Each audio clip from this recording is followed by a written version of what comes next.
Hello friends, so welcome to car tech Mantra. और आज का हमारा टॉपिक है पेडेस्ट्रियन प्रोटेक्शन कंप्लायंस।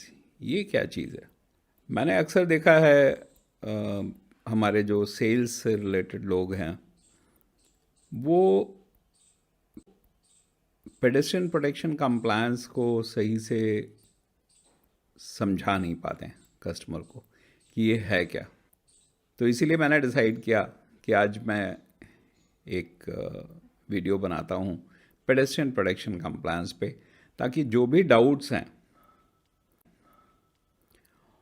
वो क्लियर हो जाएं और हम कस्टमर को बेहतर ढंग से पेडेस्ट्रियन प्रोटेक्शन कंप्लायंस के बारे में बता पाएँ, और जो लोग गाड़ी खरीदने में इंटरेस्टेड हैं वो भी समझ सकें कि पेडेस्ट्रियन प्रोटेक्शन कंप्लायंस क्या है।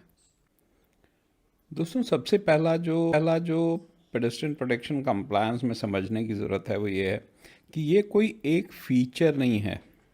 जैसे हम बहुत सारे सेफ्टी फीचर्स की बात करते हैं ना, ABS, EBD, brake assist, ESP, hill hold, तो इसी तरह से ये कोई एक फ़ीचर नहीं है।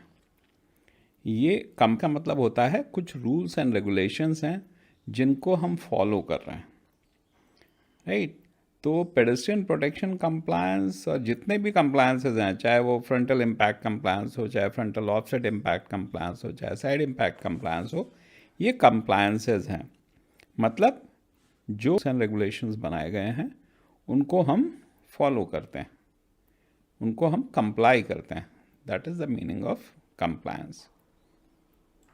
क्योंकि अगर राह चलते हुए इंसान को हमारी गाड़ी से टक्कर लगती है और उसको कुछ हो जाता है तो उसका भी इल्ज़ाम हमारे सर पे ही आता है, जो गाड़ी चला रहा है या गाड़ी का जो ओनर है। इसलिए अगर हमारी गाड़ी में पेडेस्ट्रियन प्रोटेक्शन कंप्लायंस होगा तो हम राह चलते हुए इंसान की चोट को कम कर सकते हैं और बहुत सारे लीगल परेशानियों से बच भी सकते हैं। आज सरकार ने मैंडेटरी कर दिया है, सभी गाड़ियों में होना चाहिए वो चीज़, और आने वाले समय में आपको और बहुत सारे safety features pedestrian protection compliance को लेके देखने को मिलेंगे गाड़ियों में। तो मैंने फ्यूचर में क्या होने वाला है, क्या और हो सकता है, क्या और ऐड होगा, उसके बारे में भी यहाँ पे जानकारी दी हुई है। सो पेडेस्ट्रियन प्रोटेक्शन की ज़रूरत क्यों पड़ी? अगर हम इसको देखें तो हमारे देश में दुनिया के सबसे ज़्यादा रोड एक्सीडेंट में डेथ्स होती हैं। करीब करीब हर साल 1.5 लाख लोगों की मौत होती है रोड एक्सीडेंट्स में, और जिसमें से कि 60% लोग राह चलते हुए लोग होते हैं। तो कैसे हम इसको कम कर सकते हैं? तो इसको कम करने के लिए बहुत सारे बेसिक फीचर्स हमारी गाड़ियों में नहीं हुआ करते थे। सेफ्टी के जो फीचर्स थे, जो कि बाहर आप जाते तो बहुत कॉमन सी चीज़ थी, बट इंडिया में वो सेफ्टी फीचर्स नहीं थे। हम सेफ्टी फीचर्स को लेकर के सेफ्टी के प्रति ही बहुत उदासीन रहे हैं। हमारे यहाँ तो ऊपर वाले के भरोसे बहुत कुछ चलता है, राइट। तो इसलिए हमने सेफ्टी के ऊपर बहुत अपने ध्यान नहीं दिया, लेकिन अब धीरे धीरे हमारी सरकार ये चाह रहे हैं। मतलब अगर 1.5 लाख लोग अगर डेथ हो रही तो हम उसको घटा के करीब करीब 70-75 पे ले आएँ, 70-75 हज़ार पे ले आएँ। और इन्हीं सब चीज़ों को ध्यान में रख के सेफ्टी के ऊपर काफ़ी अब जोर दिया जा रहा है गाड़ियों के अंदर। और पहला फेज़ जैसे आप एनकैप के बारे में बहुत सुनते हैं, ग्लोबल एनकैप। तो हमारे देश में हम अपना सेफ्टी नॉर्म्स डेवलप कर रहे हैं with the help of NCAP, और उसको हम कह रहे हैं Bharat new vehicle safety programme, BNV SAP। तो BNV SAP का जो पहला फेज़ कंप्लीट हुआ है उसके अंदर एयरबैग और ABS मैंडेटरी कर दिया गया, और उसके साथ साथ पेडेस्ट्रियन सेफ्टी फीचर्स भी इंक्लूड किए गए।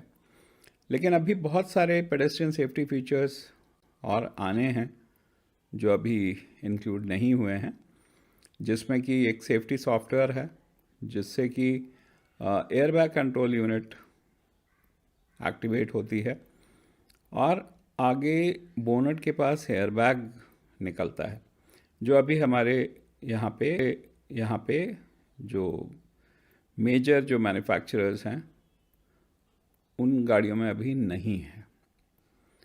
हाँ, हुड रेज हो जाता है, वो फीचर्स हैं, या जो मटेरियल यूज़ कर रहे हैं हम, जो डिज़ाइनिंग है, उसमें सब में हमने पेडेस्ट्रियन प्रोटेक्शन नॉर्म्स को फॉलो किया है। और आने वाले समय में electronic stability control, autonomous emergency breaking, जो अभी हाल ही में कुछ गाड़ियों में आ गया है इंडिया में भी,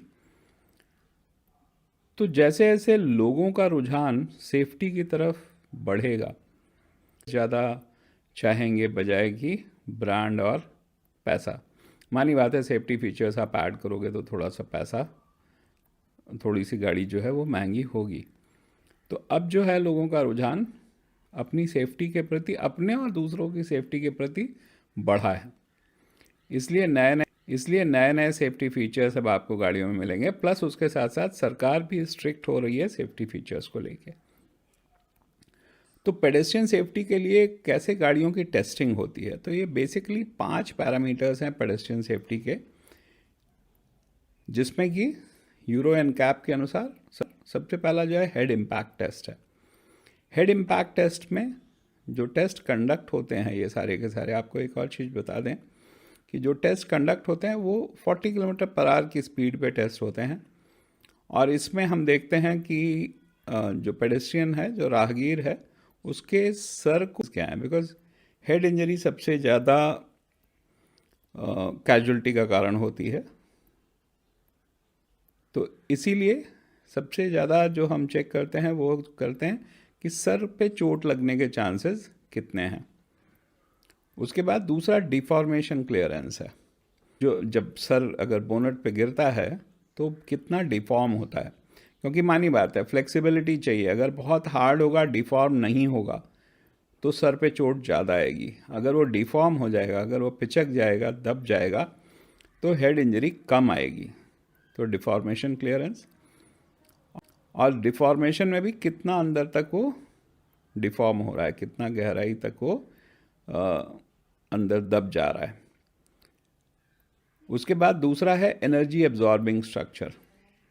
तो जो स्ट्रक्चर है पूरा गाड़ी का, बम्पर से लेकर के बोनट तक, वो एनर्जी को कितना एब्जॉर्ब कर रहा है। बिकॉज अगर एनर्जी को एब्जॉर्ब करेगा, इम्पैक्ट को एब्जॉर्ब कर लेगा, तो चोट लगने के चांसेस कम रहते हैं। और जितना ही एनर्जी को या इम्पैक्ट को एब्जॉर्ब नहीं करेगा, उतना ही चोट लगने के चांसेस ज़्यादा हो जाते हैं। और फिर उसके साथ साथ डिप्लॉयबल प्रोटेक्शन सिस्टम, ये कुछ जो एक्सटर्नल डिप्लॉयबल प्रोटेक्शन सिस्टम हैं जो अलग से निकलते हैं गाड़ी में। जैसे पॉपअप बोनट है, बोनट जो है वो आगे से उड़ जाता है ताकि जो इंजरी, मतलब सर जो है वो इंजन तक जाके ना टकराए, हार्ड सरफेस पे ना टकराए, वो बोनट के ऊपर ही रह जाए। क्योंकि बोनट इसीलिए अगर आप देखोगे आजकल गाड़ियों के, वो फ्लेक्सिबल हैं। आप अगर हाथ से ज़ोर से दबाओगे तो बोनट दब जाते हैं। क्यों? It is because of pedestrian protection compliance. दूसरा है एक्सटर्नल एयरबैग्स। आप कुछ हायर ब्रांड्स में और हायर वेरिएंट्स में आपको ये एक्सटर्नल एयरबैग्स भी मिल जाएंगे, जो कि बोनट के आगे खुलते हैं, बोनट से और शीशे के बीच में खुलते हैं। क्योंकि आदमी टकराता है और फिर बोनट पे या शीशे पे जाके उसका सर टकराता है, तो ऐसे केस में उस एयरबैग से उन्हें बचाव मिल जाएगा। तो पहला तो हो गया हमारा हेड इम्पैक्ट टेस्ट। उसके बाद दूसरा आता है अपर लेग इम्पैक्ट टेस्ट। राइट, तो लोअर लेग से ऊपर का हिस्सा, जो हमारी जांघों वाला हिस्सा होता है, थाई, अपर थाई, तो यहाँ भी टेस्ट सभी 40 किलोमीटर पर आवर की स्पीड पर किए जाते हैं और इसको रेट करते हैं गुड, एडिक्वेट, मार्जिनल, वीक या पुअर में रेटिंग दी जाती है। और यहाँ पे भी एनर्जी एब्जॉर्बिंग स्ट्रक्चर, शेप जो है वो कैसा होना चाहिए, वो एनर्जी, वो जो है चोट कम से कम लगे, वो चाहे हुड है गाड़ी का या ग्रिल है या बम्पर है। तो ये सारे जो है ये एनर्जी एब्जॉर्बिंग मटेरियल होना चाहिए, जो पिचक जाए, जिसमें कोई नुकीली चीज़ ना निकली हुई हो, जिसमें कोई शार्प एजेस ना हो, राउंडेड एजेस। इसीलिए अगर आप गाड़ियों के बम्पर और ये सब अब आज की तारीख में देखें आप, तो बहुत ही राउंडेड शेप मिलेगा आपको, जिससे कोई कट वट लगने के चांस नहीं होते हैं। तो इसका भी रीज़न हमारा पेडेस्ट्रियन प्रोटेक्शन कंप्लायंस है। तीसरा जो है वो है लोअर लेग इम्पैक्ट टेस्ट। तो लोअर लेग इम्पैक्ट टेस्ट में अगेन एनर्जी एब्जॉर्बिंग स्ट्रक्चर, और दूसरा शेप जिससे चोट कम से कम लगे। अब यहाँ पे दो चीज़ें हैं, सबसे ज़्यादा ज़रूरी है बम्पर। तो बम्पर हमारा एनर्जी एब्जॉर्बिंग बम्पर होना चाहिए, जिससे कि वो दब जाए, पिचक जाए, लेकिन कटे फिटे ना, जिससे कि पेडेस्ट्रियन को चोट ना लगे। ओके, फोर्थ पॉइंट जो है इमरजेंसी ब्रेकिंग, स्पेशली पेडेस्ट्रियंस के लिए। और इंडिया के अंदर ये नए सेफ्टी नॉर्म्स के हिसाब से 2022 तक सभी गाड़ियों में लगना चाहिए। तो यहाँ पे क्या होता है, यहाँ पे इसको टेस्ट किया जाता है कि कैसे हम पेडेस्ट्रियन को चोट कम से कम लगे, और उसके लिए ऑटोनमस इमरजेंसी ब्रेकिंग कैसे काम करनी चाहिए। क्योंकि डे और उसको भी हम डे और नाइट दोनों में चेक करते हैं, क्योंकि पेडेस्ट्रियन एक्सीडेंट ज़्यादातर रात में होते हैं, दिन में तो कम होते हैं लेकिन रात में ज़्यादा होते हैं। और इसीलिए डे और नाइट दोनों में इसे चेक किया जाता है, ताकि दोनों में इसके इफ़ेक्टिवनेस के बारे में हम पता लगा सकें। और यहाँ भी क्या हम चेक करते हैं, एक तो एनर्जी एब्जॉर्बिंग स्ट्रक्चर और shape to minimise the injury. तो जो भी हमारा पेडेस्ट्रियन है उसको चोट कम से कम लगे। पांचवा पॉइंट है साइकिलिस्ट के लिए, इसमें भी ये भी 2022 तक अवेलेबल हो जाएगा। और इसमें भी यही देखा जाता है कि एक साइकिलिस्ट को कैसे कम से कम चोट लगे और कैसे हम उसके साथ लड़ने से अवॉइड कर सकें।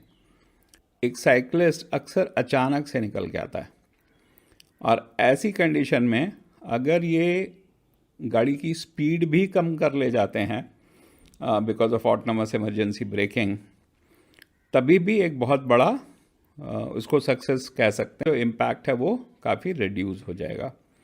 और उसके साथ साथ again energy absorbing structure, shape to minimise injury. तो किस किस चीज़ों का शेप, हुड का, ग्रिल का और बम्पर का।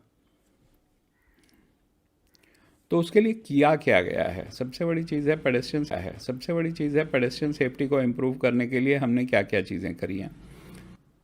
तो दोस्तों, पेडेस्ट्रियन सेफ्टी को इम्प्रूव करने के लिए सबसे पहला जो है वो बम्पर का जो कंस्ट्रक्शन है। तो बम्पर में अगर आप देखेंगे तो सब कुछ जो है राउंडेड है, शार्प एंड्स कहीं भी आपको एंड्स जो है वो चोट को अंजाम देते हैं, उसके कारण कट हो लग जाता है, चोट लग जाती है। और ये बहुत हाईली इम्पैक्ट एब्जॉर्बिंग मटेरियल होता है। ये इसका शेप बिगड़ जाएगा लेकिन ये टूटेगा या फटेगा नहीं। राइट? किसी भी तरह के नट या बोल्ट या कोई भी ऐसा चीज़ नहीं लगी हुई जो बाहर की तरफ निकली हुई हो, जिससे कि पैरों को नीचे चोट लग सके। और फ्लेक्सिबल मटेरियल यूज़ किया जाता है ताकि हाई इम्पैक्ट एब्जॉर्प्शन बना रहे। ग्रिल का भी अगर आप शेप देखेंगे, आज जो अब नई गाड़ियां आ रही हैं, बहुत ही स्मूथ राउंडेड एजेस हैं ताकि चोट कम से कम लगे। मटेरियल भी जो यूज़ किया गया है वो इम्पैक्ट एब्जॉर्बिंग मटेरियल होता है, जो अगेन डिफॉर्म हो जाएगा लेकिन आसानी से टूटेगा नहीं। कोई भी नट या बोल्ट निकला हुआ नहीं है ताकि नीचे के पैरों को चोट ना लगे। फ्लेक्सिबल मटेरियल यूज़ किया जाता है हाई इम्पैक्ट एब्जॉर्प्शन के लिए।